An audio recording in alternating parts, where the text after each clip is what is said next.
Assalamualaikum warahmatullahi wabarakatuh. Shalom, Om Swastiastu, Namo Buddhaya, salam kebajikan, salam sejahtera untuk kita semua. Perkenalkan, saya Fauza Khairul Salma dengan NIM 22040 274040 dari kelas 2022A, jurusan Geografi, Program Didik S1 Pendidikan Geografi Fakultas Ilmu Sosial dan Hukum, Universitas Negeri Surabaya. Pada kali ini, saya akan menyampaikan narasi mengenai sejarah bahasa Indonesia yang menjadi keunggulan bahasa Indonesia sebagai bangsa dalam sudut pandang generasi muda, serta prospek bahasa Indonesia di masa mendatang bila dihubungkan dengan disiplin ilmu yang telah saya pelajari. Sebelum kemerdekaan Indonesia diproklamasikan, bahasa Indonesia merupakan salah satu dialek bahasa Melayu yang berabad-abad telah digunakan sebagai alat perhubungan atau kita sebut dengan lingua franca antara penduduk Indonesia yang terdiri dari suku dan bangsa yang berbeda. Pada masa penjajahan Belanda, bahasa Melayu juga dipakai sebagai bahasa perhubungan yang sangat luas. Bahasa komunikasi antara pemerintah Belanda dan penduduk Indonesia yang memiliki berbagai macam bahasa juga menggunakan bahasa Melayu. Pada tahun 1928, saat dilangsungkannya Kongres Pemuda, tepatnya pada tanggal 28 Oktober, bahasa Melayu diubah namanya menjadi bahasa Indonesia yang diikrarkan sebagai bahasa persatuan atau bahasa nasional dalam Sumpah Pemuda. Pada masa penjajahan Jepang, pemerintah Jepang melarang keras penggunaan bahasa Belanda. Pelanggaran ini memiliki dampak yang sangat positif terhadap perkembangan bahasa Indonesia. Saat itu, pemakaian bahasa Indonesia semakin meluas. Bahasa Indonesia dipakai dalam berbagai aspek kehidupan, termasuk kehidupan politik dan juga kehidupan pemerintahan yang sebelumnya lebih banyak menggunakan bahasa Belanda.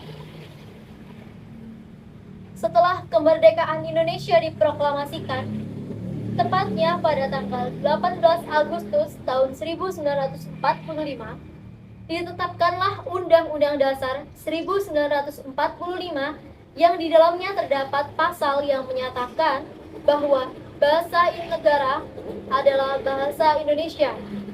Pernyataan dalam pasal tersebut mengandung konsekuensi bahwa selain menjadi bahasa nasional, bahasa Indonesia juga digunakan sebagai bahasa negara. Sehingga dalam semua urusan yang berkaitan dengan pemerintahan dan negara, pada masa kemerdekaan, bahasa Indonesia mengalami perkembangan yang sangat pesat. Setiap tahun, jumlah pemakai bahasa Indonesia semakin bertambah. Perhatian pemerintah juga semakin besar. Hal ini terbukti dengan dibentuknya sebuah lembaga bahasa Indonesia yang mengurus masalah kebahasaan yang dikenal dengan nama Badan Pengembangan dan Pembinaan Bahasa.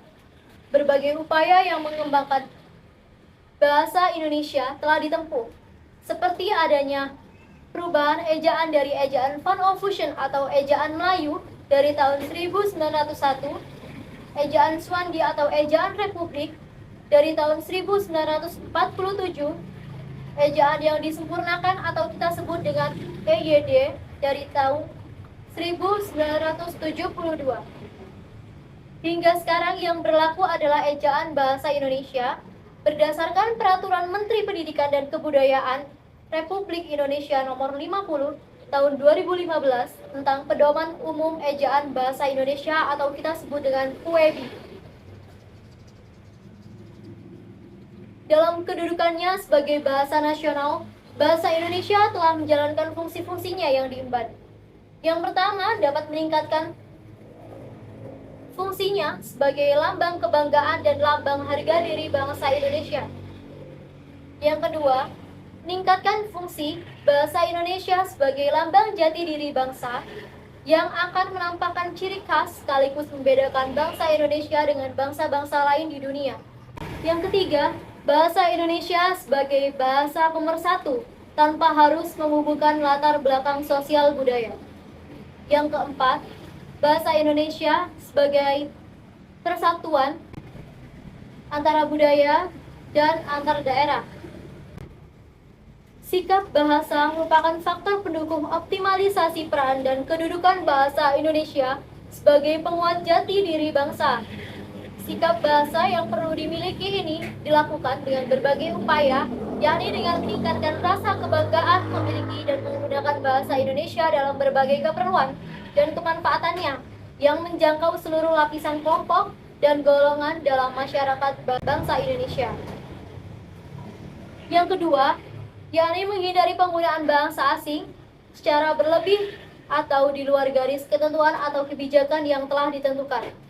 Yang ketiga, meningkatkan frekuensi pembiasaan penggunaan bahasa Indonesia dalam segenap kesempatan dan aktivitas, baik resmi maupun tidak resmi. Sikap berbahasa Indonesia secara positif akan dapat menjadikan bahasa Indonesia semakin berperan secara nyata sebagai perekat persatuan dan kesatuan bangsa. Sudah saatnya kehidupan kebangsaan dibekali dengan semboyan. Bangsa yang besar adalah bangsa yang menjunjung tinggi bahasanya dan budayanya.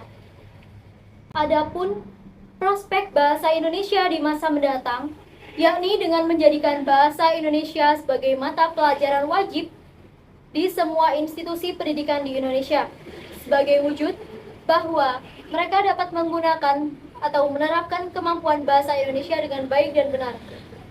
Melestarikan bahasa Indonesia itu adalah hal wajib yang dilanjutkan oleh generasi ke generasi oleh warga negara Indonesia. Bahasa Indonesia pada masa mendatang diharapkan lebih menempatkan peranannya dalam kehidupan modern. Sebab bahasa Indonesia tidak hanya sekedar sebagai alat komunikasi dalam masyarakat yang memiliki latar belakang bahasa dan budayanya yang beraneka ragam, namun juga merupakan bentuk sikap budaya bangsa Indonesia. Sekian narasi dari saya mengenai sejarah bahasa Indonesia dan prospeknya di masa mendatang. Mohon maaf apabila ada salah kata. Wassalamualaikum warahmatullahi wabarakatuh.